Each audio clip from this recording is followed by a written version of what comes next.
ہماری ویڈیو کو ضرور لائک کیجیے اور محمد شیخ کے چینل کو سبسکرائب کیجیے۔ گھنٹی کے آئیکن کو کلک کیجیے تاکہ آپ کو ہماری آنے والی ویڈیوز کی بروقت نوٹیفیکیشنز ملتی رہیں۔ السلام علیکم۔ وعلیکم السلام۔ جی سوال یہ ہے کہ ہم یہ سنتے آ رہے ہیں کہ جیسے نماز، روزہ، حج ہم پر فرض ہیں، تو کیا کسی آیت سے پتہ چلتا ہے کہ قرآن بھی ہم پر فرض ہیں؟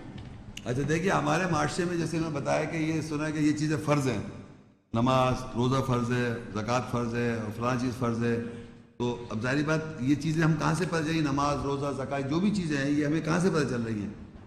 قرآن سے۔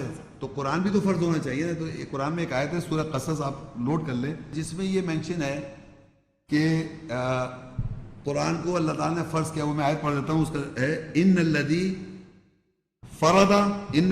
فرض علیک القرآن لرادک الی معاد قل ربی اعلم من جاء بالہدی ومن هو فی ضلال مبین۔ بے شک اس نے تیرے اوپر قرآن خاص پڑھائی کو فرض کیا۔ فرض علیک القرآن، تیرے اوپر قرآن کو اللہ نے فرض کر دیا، وہ ضرور تجھے معاد کی طرف لوٹا دے گا۔ کہہ دے میرے رب زیادہ جانتا ہے اس کو جو ہدایت کے ساتھ آیا، اور اس کو بھی زیادہ جانتا ہے جو واضح گمراہی کے میں ہے۔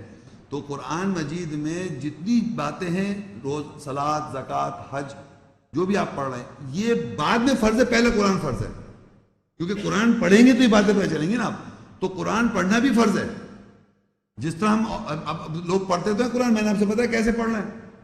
وہ طریقہ کار نہیں ہے قرآن پڑھنے کا طریقہ کار میں نے بتایا، پڑھنے کا مقصد ہی سمجھ کے پڑھنا۔ تو ہم پہلے قرآن کو سمجھ کے پڑھیں گے تو ہمیں آئیڈینٹیفائی ہوگا کہ مختلف سچویشن میں صلاۃ کیسے قائم کرنا ہے، زکوٰۃ دینا ہے، حج کرنا ہے، عمرہ کرنا ہے، چوری نہیں کرنا، نشہ نہیں کرنا، یہ سب باتیں ہمیں ڈوز اینڈ ڈونٹس پتہ چلیں گی، تو وہ پتہ یہ سب فرض ہے، ہم پہ سب چیزیں آرڈینڈ ہیں۔ لیکن یہ ہمیں کب پتہ چلے؟ جب ہمیں پتہ چلے قرآن ہم پہ فرض ہے۔